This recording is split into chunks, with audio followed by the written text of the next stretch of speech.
بسم الله الرحمن الرحيم.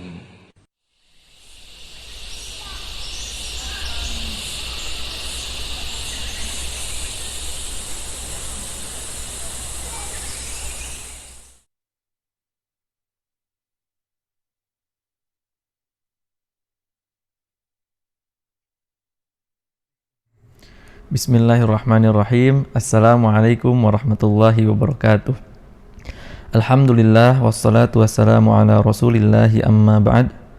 Apa kabar semuanya anak-anak kelas 456 yang insya Allah selalu berada dalam lindungan Allah subhanahu wa ta'ala. Alhamdulillah kita sudah memasuki beberapa hari di bulan Ramadan ya.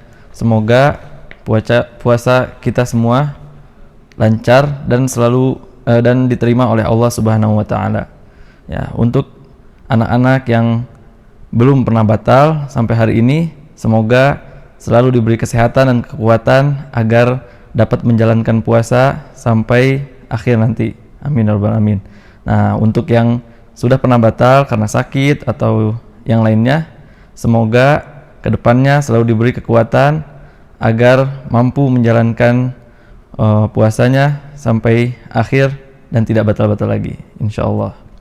Nah, pada kesempatan kali ini Ustadz akan meneruskan pembelajaran kemarin ya tentang sirah.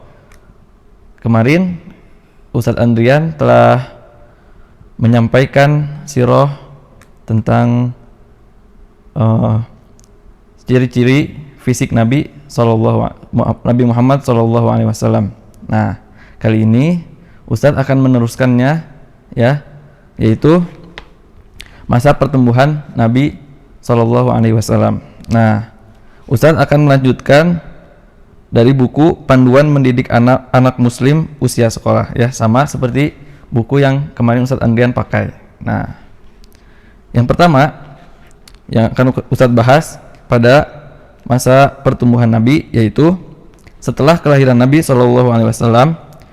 Nah, beliau sempat diasuh oleh ibunya yaitu Aminah. Nah, setelah beberapa lama beliau diasuh oleh ibunya, ibunya Nabi SAW sempat tidak mampu atau air susu ibunya ya, yaitu Aminah itu sempat macet ya, atau tidak lancar gitu.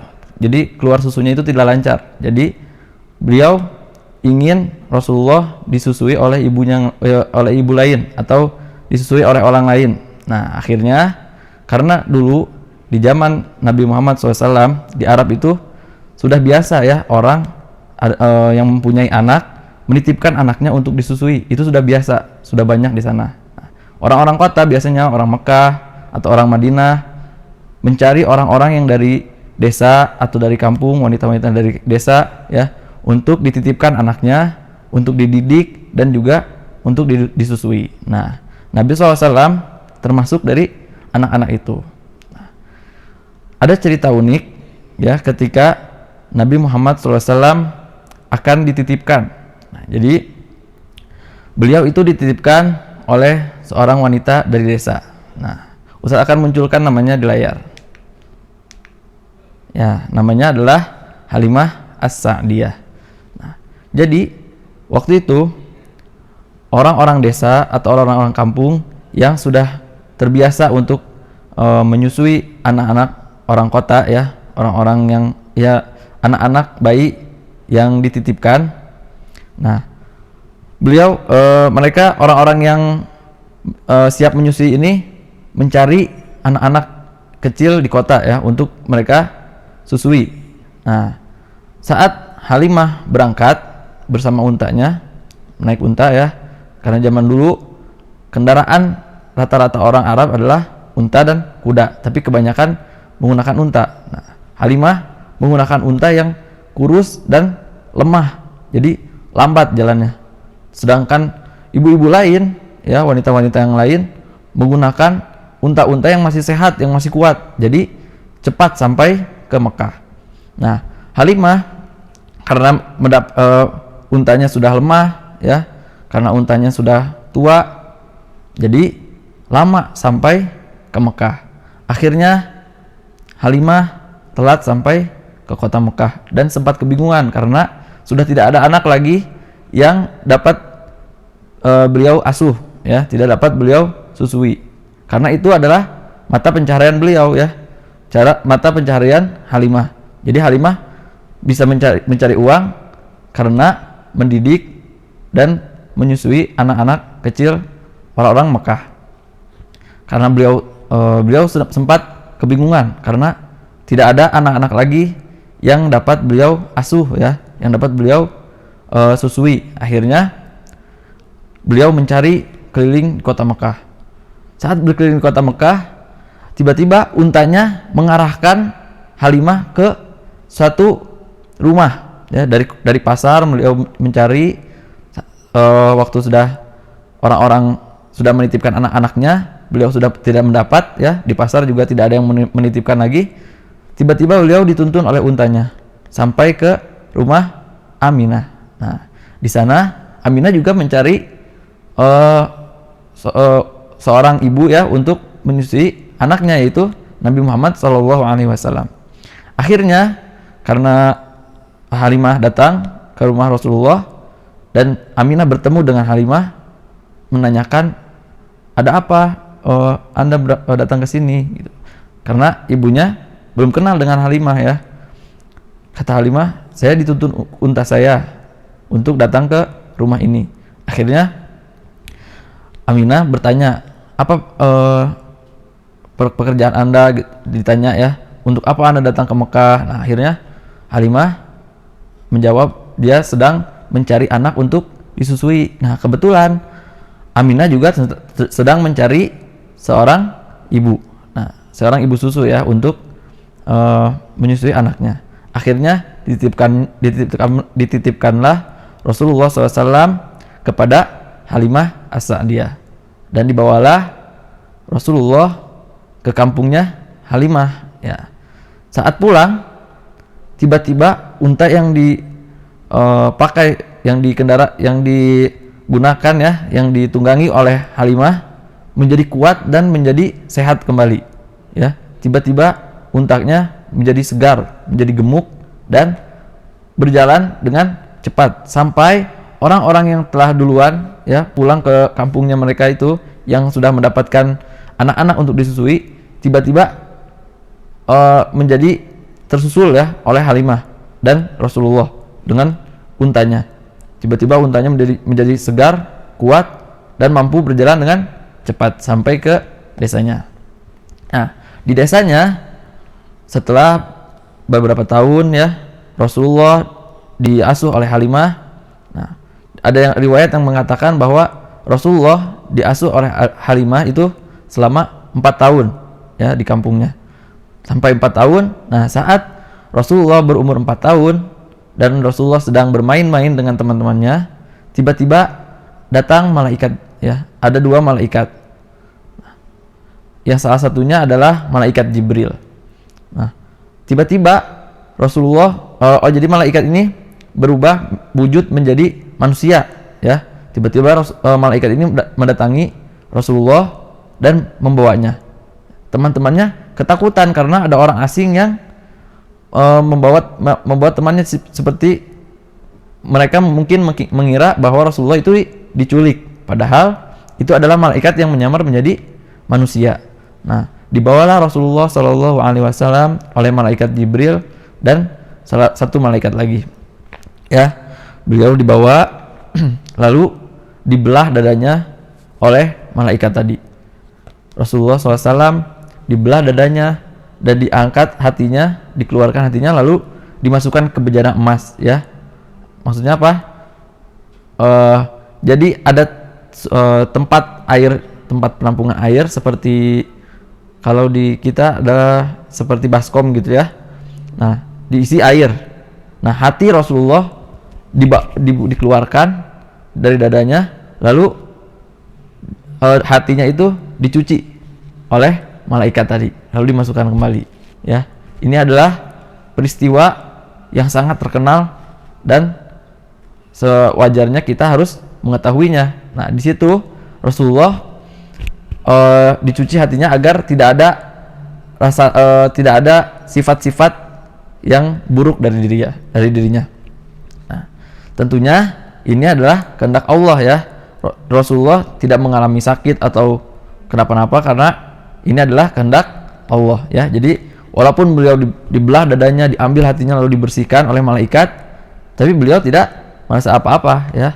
Waktu pulang, teman-temannya bercerita kepada Halimah ya. Waktu Halimah bertanya kepada Rasulullah tidak apa-apa ya, tidak sakit atau tidak menjadi seperti merasakan luka, tidak, tapi itu terjadi begitu saja ya, karena ini adalah kehendak dari Allah ya. Jadi Rasulullah waktu itu tidak merasakan sakit atau ketakutan apa-apa ya. Nah, setelah beliau 4 tahun asuh oleh Halimah, beliau akhirnya dikembalikan ke kota Mekah ya.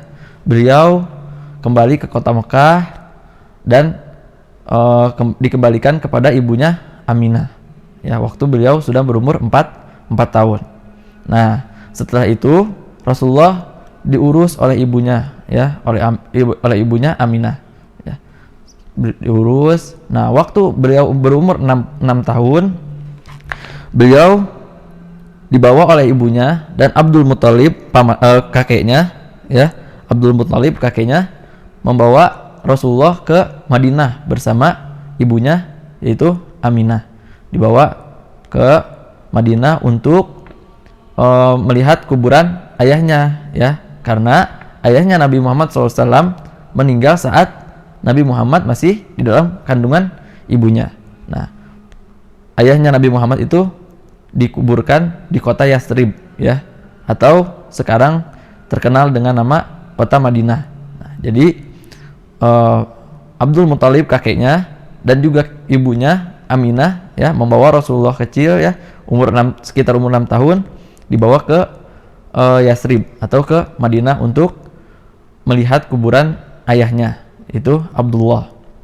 Nah, mereka berempat dengan pengasuh Nabi yaitu Ummu Aiman. Jadi setelah diurus oleh Halimah ya, Aminah mencari pengurus baru yang mau mengurus Nabi yaitu Ummu Aiman.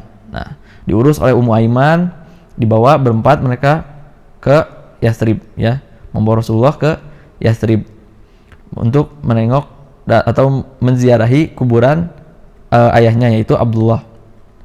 Mereka berempat tinggal di Yathrib selama 30 hari kurang lebih ya. Mereka tinggal di sana untuk menziarahi kuburan Abdullah, ayah dari Rasulullah SAW.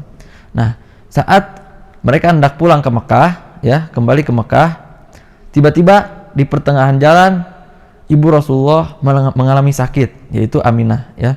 Tiba-tiba mengalami sakit sampai saat dibawa ya, karena sudah setengah jalan, akhirnya dipaksakanlah untuk pulang ke Mekah. Tapi di tengah jalan, yaitu di kota Abwa ya namanya, yaitu kota yang berada di antara kota Mekah dan kota Madinah ya. Saat mereka berempat ya, Rasulullah, kakeknya Abdul Muthalib, ibunya Aminah, dan pengasuh Rasulullah yaitu Ummu Aiman sampai di kota Abwa, meninggallah ibu Rasulullah yaitu Aminah ya. Maka dengan sedih Rasulullah pulang ke kota Mekah hanya bertiga ya, Rasulullah, Abdul Muthalib kakeknya, dan Ummu Aiman pengasuhnya. Semenjak saat itu Rasulullah diurus oleh Abdul Muthalib kakeknya ya. Selama beberapa tahun ya, Rasulullah hanya diurus oleh kakeknya dan Ummu Aiman ya. Nah, kakeknya Rasulullah yaitu Abdul Muthalib mengurus Rasulullah SAW sampai beliau berumur 8 tahun ya, sampai kakeknya Abdul Muthalib meninggal dunia saat usia Rasulullah SAW berumur 8 tahun. Nah, setelah saat itu Rasulullah dititipkan ke pamannya, yaitu Abu Thalib, ya, pamannya Abu Thalib. Ada kisah unik, ya, saat beliau masih diurus oleh kakeknya, yaitu Abdul Muthalib. Nah, jadi Abdul Muthalib dan anak-anaknya, ya, paman-paman Rasulullah itu sering berkumpul atau jadi duduk-duduk di sekitar Ka'bah, ya.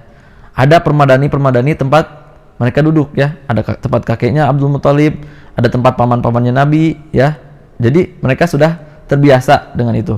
Nah, ada tempat yang khusus untuk dipakai oleh kakeknya, yaitu Abdul Muthalib.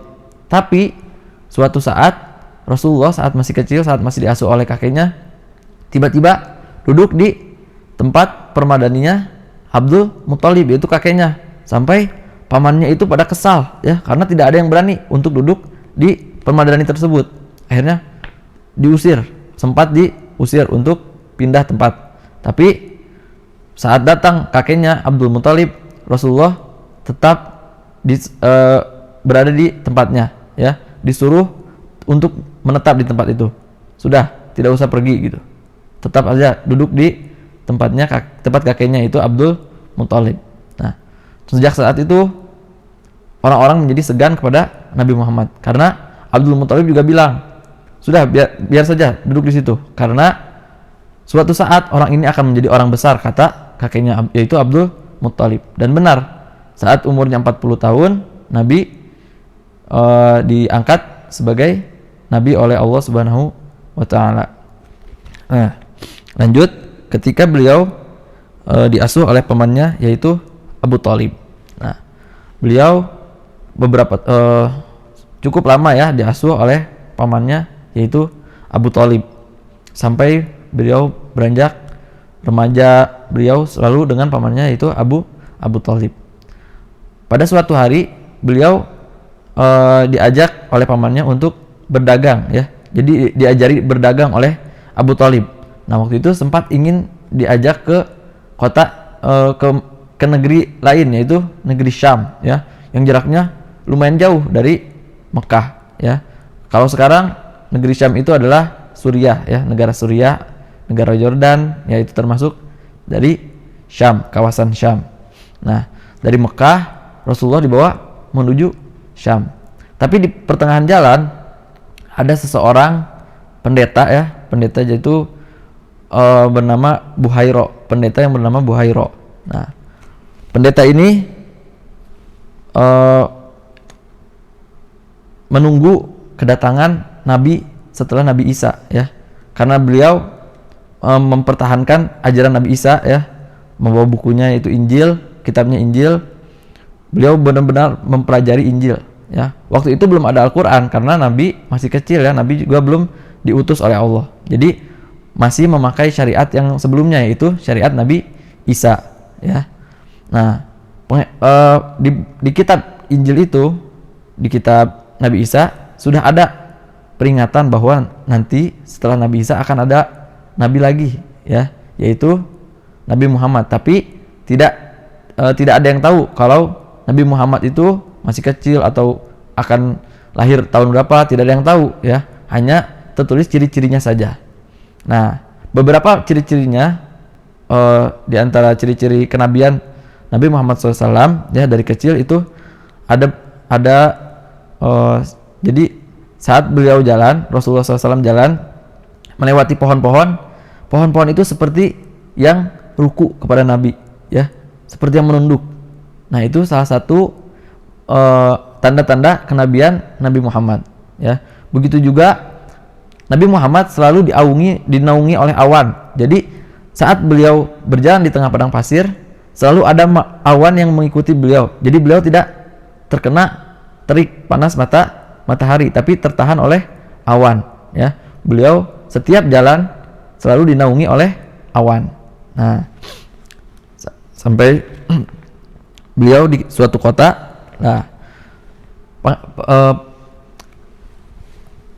pendeta yang tadi menunggu kedatangannya Nabi baru melihat dari jauh, karena beliau sudah menunggu sejak lama, ya, bakal ada atau nanti akan ada nabi baru ya.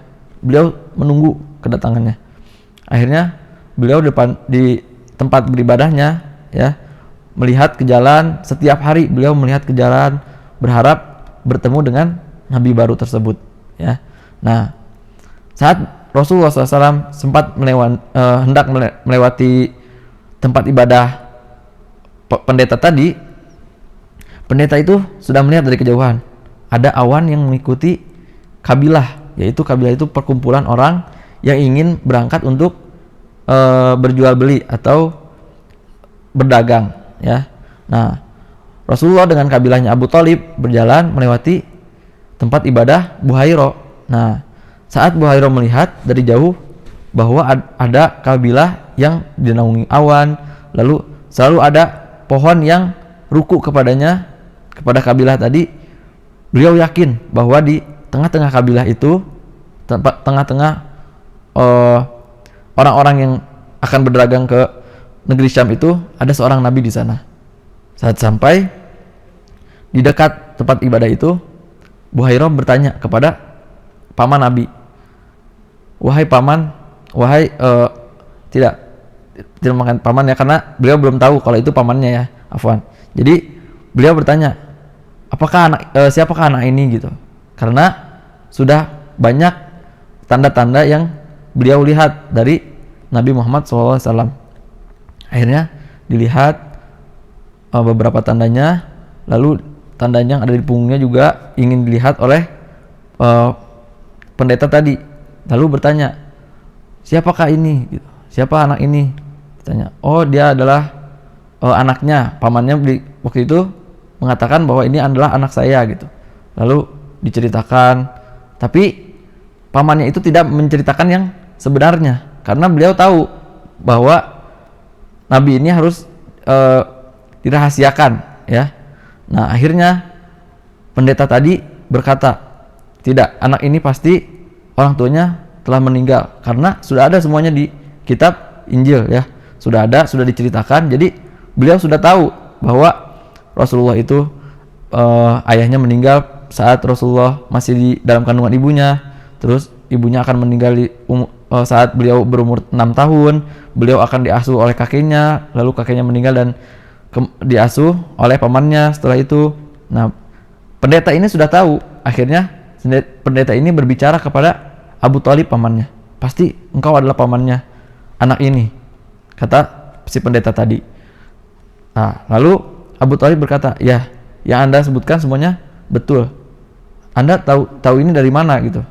Nah, akhirnya pendeta tadi menjelaskan bahwa anak ini kelak akan menjadi seorang nabi ya, bahwa anak ini sudah ada di kitabnya ya, ciri-cirinya dari fisiknya, lalu dari sekitarnya ya, akan jadi sekitarnya seperti awan tadi ya, yang selalu menaungi Rasulullah, atau pohon-pohon yang ruku kepada Rasulullah. Beliau juga ada tanda di punggungnya seperti buah apel. Jadi di punggungnya Rasulullah itu ada tanda seperti tanda lahir ya, yaitu seperti buah apel. Nah, beliau mengetahui itu. Lalu pendeta tadi mengatakan kepada Abu Thalib, pamannya Nabi, untuk membawa Nabi kembali ke Mekah ya. Untuk apa? Agar Nabi dijaga baik-baik ya, sampai beliau nanti akan diutus. Nah, tapi pendeta ini tidak diketahui cerita setelahnya, karena setelahnya beliau tidak pernah bertemu dengan pendeta ini lagi ya. Akhirnya beliau setelah berdagang ke Syam, lalu langsung dibawa kembali ke Mekah. Nah, di situ kecintaan Abu Thalib kepada Nabi menjadi lebih sayang ya, menjadi lebih menyayangi Nabi, menjadi lebih mencintai Nabi ya, karena tahu kelak anak kecil tadi, yaitu Nabi Muhammad SAW, besarnya akan menjadi seorang nabi. Nah, begitu lama diasuh oleh Abu Thalib sampai Abu Thalib sakit dan akan meninggal dunia. Dan itu saat Rasulullah SAW sudah menjadi nabi ya, sudah diutus menjadi seorang nabi. Nah, alhamdulillah kita sudah mempelajari sirah masa pertumbuhan Nabi. Nah, kali ini Ustadz akan memberitahu beberapa watak Rasulullah Shallallahu Alaihi Wasallam. Nah, Nabi Muhammad ya adalah seorang manusia biasa ya, tapi beliau diutus oleh Allah Subhanahu Wa Taala untuk menjadi Nabi dan Rasul, untuk membawa umat manusia semuanya agar menemukan jalan yang betul ya, menemukan jalan yang benar untuk menyembah kepada Allah Subhanahu Wa Taala. Tapi sifatnya tetap seperti manusia biasa ya. Nabi itu bisa mencintai sesuatu ya, bisa menyukai sesuatu. Nabi juga bisa membenci sesuatu. Nah, dan Nabi mempunyai beberapa akhlak yang dibenci ya. Jadi Nabi membenci beberapa akhlak buruk dari seseorang, dan sifat yang paling beliau benci adalah sifat pembohong. Jadi Nabi Muhammad SAW itu paling tidak suka kepada orang yang suka berbohong. Jadi kita tidak boleh untuk berbohong. Kita harus semaksimal mungkin berusaha untuk menjadi orang yang jujur ya. Tidak boleh berbohong, karena Nabi paling tidak suka sifat orang-orang yang suka berbohong. Nah, beliau juga menyukai amalan-amalan beberapa amalan-amalan ya. Di antara amalan-amalan yang paling disukai oleh Rasulullah SAW adalah amalan yang sedikit, yang dikerjakan sedikit ya, tapi terus menerus. Misalkan ada orang yang hanya mampu menyedekahkan hartanya sebanyak 1.000 rupiah. Ada juga orang yang mampu menyedekahkan hartanya sampai 1 juta misalkan. Rasulullah suka orang tersebut, suka orang yang bersedekah, tapi Rasulullah juga suka orang yang selalu bersedekah terus menerus atau melakukan amalannya terus menerus ya. Jadi tidak sekali langsung banyak habis itu sudah tidak beramal lagi, tidak, tapi Rasulullah sukanya yang terus melakukan amal tersebut. Misalkan kita hanya mampu bersedekah 1.000, tapi kita selalu bersedekah setiap hari misalkan. Nah, Rasulullah suka orang-orang yang mempunyai amalan seperti itu ya. Jadi Rasulullah itu mencintai amalan yang sedikit tapi kita lakukan secara terus menerus ya, seperti tadi contohnya ya. Nah, kita sedang berada di bulan Ramadan ya. Alangkah baiknya kita bersedekah saat berada di bulan suci Ramadan ini ya, karena merupakan salah satu yang dapat meningkatkan amalan kita ya, dan berpahala paling banyak, yaitu bersedekah. Nah, Rasulullah juga memiliki beberapa kesukaan yang lain, yaitu salah satunya adalah beliau menyukai beberapa minuman, yaitu minuman yang manis dan dingin. Nah, itu beliau menyukainya, Rasulullah SAW. Nah, terakhir, nah, di sini Ustadz menampilkan Amr bin Salamah. Siapakah itu? Nah, Amr bin Salamah adalah seorang anak kecil yang rajin membaca Al-Quran. Beliau sangat mencintai Al-Quran ya. Beliau sangat semangat untuk menghafal Al-Quran. Nah, saat Rasulullah membebaskan kota Mekah, di Mekah hanya sedikit orang-orang yang hafalannya banyak ya, sampai mereka kebingungan untuk menunjuk siapa yang menjadi imam sholat, karena di kota Mekah setelah Rasulullah membebaskan kota Mekah itu hanya sedikit orang yang hafalannya banyak, hafalan Qurannya banyak. Salah satunya adalah seorang anak kecil yang berumur 7 tahun, yaitu Amr bin Salamah. Beliau sering mendengarkan para sahabat Rasul mengaji ya, membaca Al-Quran sampai beliau menghafalkan Al-Quran. Nah, akhirnya beliau di umur 6 atau 7 tahun sudah ditunjuk untuk menjadi imam, karena Nabi pernah bilang, di antara kalian yang berhak menjadi imam adalah yang hafalannya paling banyak. Nah, kita bisa mengambil contoh dari Amr bin Salamah ini. Walaupun dia masih kecil, tapi dia semangat untuk menghafal Al-Quran ya. Kita juga harus sepertinya ya, harus seperti dia. harus semangat untuk menghafal Al-Qur'an ya, agar kita dapat menuntun orang-orang di sekitar kita, keluarga kita ya, untuk menjadi imam sholat atau juga untuk mengajarkan ilmu, karena di Al-Qur'an banyak sekali pelajaran-pelajaran penting untuk diterapkan di kehidupan kita sehari-hari ya. Jadi kita harus mencontoh semangat dari Amr bin Salamah untuk selalu menghafal Al-Qur'an ya. Nah, insya Allah sekian pembelajaran pada hari ini ya, Sirah. Afwan jika ada beberapa kesalahan atau beberapa kata-kata yang salah Ustadz ucapkan, Ustadz mohon maaf ya. Semoga pembelajaran kali ini dapat diterapkan baik-baik dalam kehidupan kita sehari-hari ya. Semoga sirah ini juga menjadi pemicu untuk kita selalu bersemangat dalam melakukan amal-amal soleh ya, untuk selalu memberikan kita semangat untuk selalu beribadah kepada Allah Subhanahu wa taala ya. Sekian pembelajaran pada kali ini, pertemuan kali ini, semoga bermanfaat. Terima kasih atas perhatiannya.